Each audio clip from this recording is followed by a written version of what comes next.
today marks 6 months to the day until Election Day as the race to the White House heats up between President Biden and former President Trump. Topping voters' minds right now, immigration, the country's leadership, and the economy. Here with us now is former Obama campaign foreign policy advisor and former State Department official Dave Tafuri. David, welcome. Thank you. Thanks for having me. We're thrilled to have you this morning. Thank you for coming on. So after working on the Obama-Biden campaign, what's the main difference you're seeing among voters when it comes to the importance of foreign policy? Because we know in the past it didn't play the biggest role, at least at the polls. That's right. Normally, foreign policy is not a decider of elections. And I think that will be the case this year, too. But foreign policy will be important. Of course, there's a war in Ukraine, and that has gotten a lot of attention. In particular, it gets a lot of attention lately because there is a difference between Democrats and Republicans on the war in Ukraine. And there are many Republicans who are against providing support to Ukraine. That's why it was so hard to get this latest appropriations bill through Congress that provided the U.S. with the authority and the funding to continue to provide weapons to Ukraine so it can defend itself against the illegal attack by Russia. So I think that will be an issue, especially because there is also a big difference between President Biden and former President Trump on the issue of Ukraine. And people know that President Trump is against the war. He says he'll stop the war in a day. But I think if he were to become president, he would find out how intractable Russia is on the war in Ukraine and its intentions to occupy and to ultimately try to take over all of Ukraine.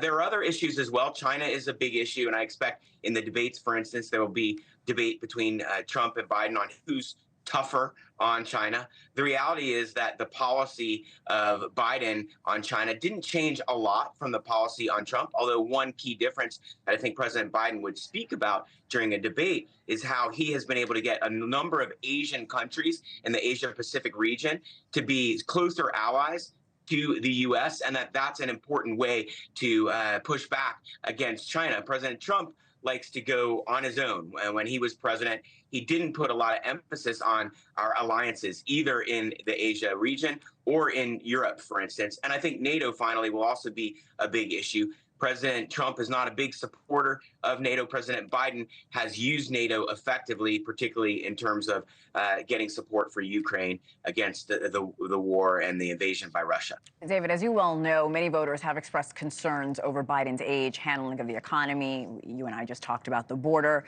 How much should age play a role when it comes to either candidate's age for voters? I think it's very relevant. I think that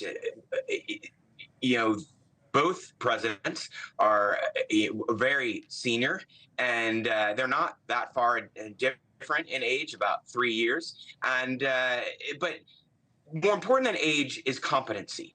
And the voters need to think about, was President Trump competent as president? And if age is making a difference for President Trump, he's not going to be as good in the next term as he was previously on age-related issues. Mm-hmm. And similarly for President Biden, they need to look at his competency.